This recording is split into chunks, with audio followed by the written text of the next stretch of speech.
Merci Eddie, on te retrouve bien entendu en fil rouge pour nous parler de ce Pro League Tour de France. 4-0 donc pour l'Allemagne face à l'Argentine. Müller, Klose, un doublé, il est à 14 buts en Coupe du Monde, n'a plus qu'à une longueur de Ronaldo, le recordman. Ouais, mais lui, Klose, il s'est reposé toute la saison, il n'a pas joué un match avec le Bayern. C'est pas faux. Ah oui, ouais. Et Il Arnaud s'est reposé, Friedrich. le mec. Et alors, il s'est reposé. Il était frais comme un gardon, il était frais, il était dispo. Tu as vu que sur le terrain, il avait plus qu'à les mettre au fond, mon petit Eric. Non, mais bon, tu me diras, tout simplement, je vais te dire que cette équipe d'Allemagne, en ayant vu le match, elle mérite amplement sa victoire. Et tout à l'heure, Eric, à juste titre, en disant, elle lui a mis la fessée. C'est vrai, une belle fessée, parce que là, 4, c'était avant le match, on pouvait pas espérer un aussi grand écart entre l'Allemagne et l'Argentine. Et l'Argentine, elle s'est trouvée face à une équipe allemande depuis le début de cette compétition. On n'a pas arrêté d'en parler et de dire que cette équipe allemande, elle a un jeu qui est plaisant à voir, qui est une équipe hyper bien organisée, qui joue relativement bien, qui ne panique jamais, qui a su peut-être bien bloquer cette équipe d'Argentine, avec les déceptions, toujours ces mêmes déceptions. Un Messi qui aura passé une Coupe du Monde sans nous marquer un but, en ayant fait 7 passes décisives, mais c'est pas suffisant. Non, mais il n'a pas fait 7 passes décisives, Louis. Non, mais depuis le début, par rapport au match au début de saison, c'est ce qui est dit et ce qui est écrit, mon ami Eric. Son influence avait grandi, effectivement, mais il n'était pas à 7 passes décisives. Il y a une passe décisive. Si maintenant, quand le gardien il tire le 6 mètres, c'est pas décisive. On appelle assistance où il est dans à l'origine. Donc le gardien dans tous les buts argentins, puisqu'il a dégagé chaque fois. L'Argentine. Non mais bon, pour cette équipe d'Argentine, on en attendait, on espérait, on souhaitait. Bon, le show Maradona, on en a parlé. Maradona était-il un grand entraîneur? Bon, bah, c'est peut-être en dehors sur le plan tactique, il a manqué. Je pense qu'en deuxième mi-temps, il aurait pu peut-être apporter, changer. Le coaching, c'est ça d'un entraîneur, c'est de trouver, de voir ce qui ne va pas. 1-0 à la mi-temps, t'es obligé de changer quelque chose. Il a attendu un petit quart d'heure un peu trop longtemps. Même en changeant, ça n'a rien apporté. Mais c'est dommage de voir l'Argentine. Et félicitations à l'Allemagne, parce que l'Allemagne, avec Ozil, Klose, Müller, Podolski, Khedira et Schweinsteiger, parce que sur le quatrième, il a fait une Schweinsteiger. Heureusement que Julien est pas là, toi. Comment, toi? Qui? Schweinsteiger. Schwein. Bon, c'est pas grave. En tout cas, Thomas Müller. Il sera suspendu pour la demi-finale. Il a pris un carton jaune ce soir, donc il sera suspendu. Ce sera. Et alors après, qu'est-ce que tu as vu d'autre, toi? T'as compris quelque chose? On va poser la question. Il y a Eric et Jérôme Bretagne. Vas-y, Jérôme. Non, il a pas vu le match, mais bon, c'est si, bon. j'ai regardé quand même. Tu sais, j'ai une télé à côté de mon entraînement. Ouais. À l'entraînement là-bas, ils t'ont mis la télé, tu sais, pendant que. Dans mon placard. C'est moderne le camp des loges quand même, hein.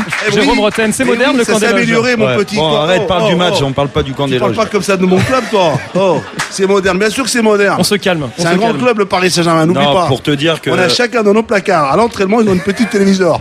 Et ils ont la PlayStation, t'inquiète pas. Ça joue de partout au Paris Saint-Germain. Bon, on parle du match là. On n'est pas bon au championnat, on fait les ridicules, mais la PlayStation, elle, ça marche. Oui, après mon petit Jérôme. Pour te dire que je pense que sur le match, il n'y a pas autant d'écart, c'est vrai que le score final. Maintenant, les Allemands, moi j'aimerais bien les voir un peu plus lutter, parce qu'à chaque fois qu'ils passent, ils marquent d'entrée, ils marquent vite, donc c'est vrai que c'est plus facile derrière de faire du jeu face à une équipe qui se livre un peu plus. Mais déçu de la prestation des Argentins, parce qu'ils n'ont pas su élever leur niveau.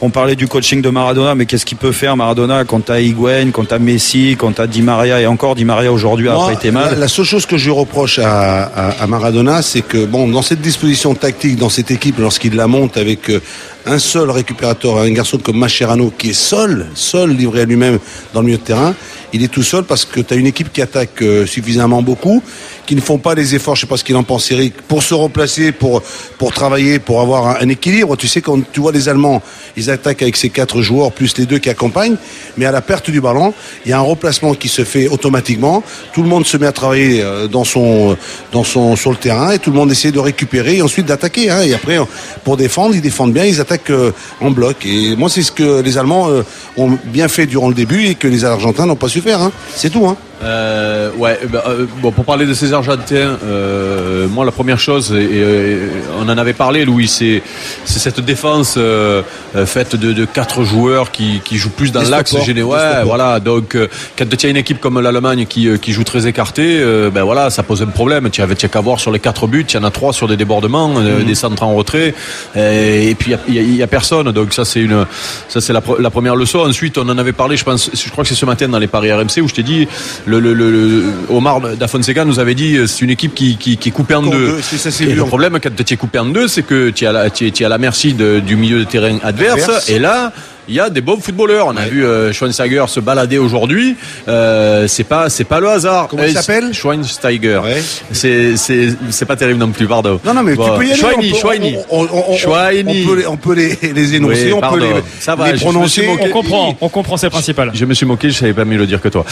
Mais c'est sûr que c'est un bon footballeur, mais alors en plus si tu lui laisses des espaces au milieu, lui il se balade. D'ailleurs, il s'est baladé aujourd'hui. Voilà. Et ensuite, je radote, mais je suis désolé, Messi aussi loin de la surface, ça sert à rien. Voilà, ça sert à rien, il va toucher le ballon, ça sert à rien. Et puis Higuaín, tu joues à 10. Voilà. Et je te l'avais dit après le match contre la Corée ici, je t'avais dit la mauvaise nouvelle pour Maradona, c'est Higuaín qui met 3 buts parce qu'il va plus pouvoir le sortir maintenant alors que c'est le Missigri dans cette équipe. Il sert à rien, il prend jamais un espace, quand il doit la donner, il la garde, quand il doit la garder, il la donne. Il sert à rien, voilà. Alors il sert dans la surface quand il domine contre la Corée où tu as 60 000 occasions et il est là pour la mettre au fond. Mais quand il faut se les créer les occasions, il n'y a plus personne. Voilà. Quand tu les regardes jouer les Argentins, ils ont qu'une seule, quand on les voit, quand ils ont le ballon dans les pieds, ils ne cherchent que systématiquement Messi. Ils pensent que Messi il va faire la différence, va dribbler, va créer un décalage, un dribble, va percuter, va passer. Et là, tu sais très très bien que les adversaires, ils le savent et automatiquement, ils mettent en place, ils se resserrent tout de suite, ils resserrent bien pour ne pas laisser ces espaces pour qu'ils puissent faire sa petite passe. Il n'y a pas assez de surprise. Dans le jeu argentin, la surprise, c'est pas une certaine fluidité, des mouvements, des changements. Ça, dès qu'on a le ballon, Maradona est dans l'ordre. Dès que vous avez le ballon, Messi. Ouais. Laissez Messi dribbler, passer. Mais bon, le problème qu'il y a, Louis, quand il joue dans cette position, quand il joue dans le couloir droit, comme il le fait à Barcelone, déjà, il est plus près du but. Et 2, quand il fixe son latéral, il a 2 possibilités. Où il peut partir sur le côté débordé, ou rentrer comme il le fait souvent. Quand il rentre, où il peut donner un petit ballon, où il peut frapper au but, où il peut, voilà.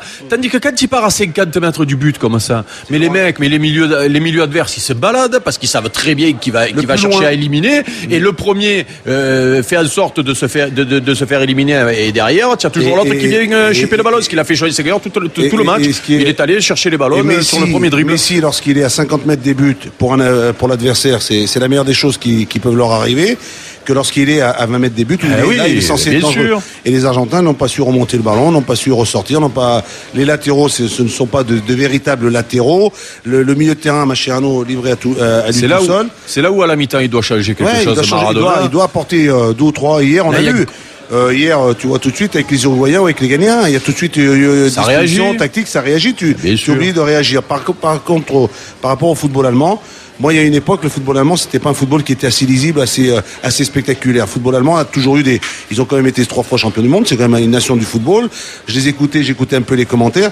Ce football est quand même assez surprenant parce qu'il a quand même changé un peu. Avant, autant sur le physique ou sur l'engagement, autant maintenant, il y a plus de fluidité, il y a plus de jeu. On essaie beaucoup plus de jouer, d'essayer de ressortir. Il y a un milieu beaucoup plus technique avec une préparation. Et je trouve que ça, c'est quand même une avant-première chez eux parce que c'est quand même assez fort. Je trouve que les Allemands aient totalement changé leur football.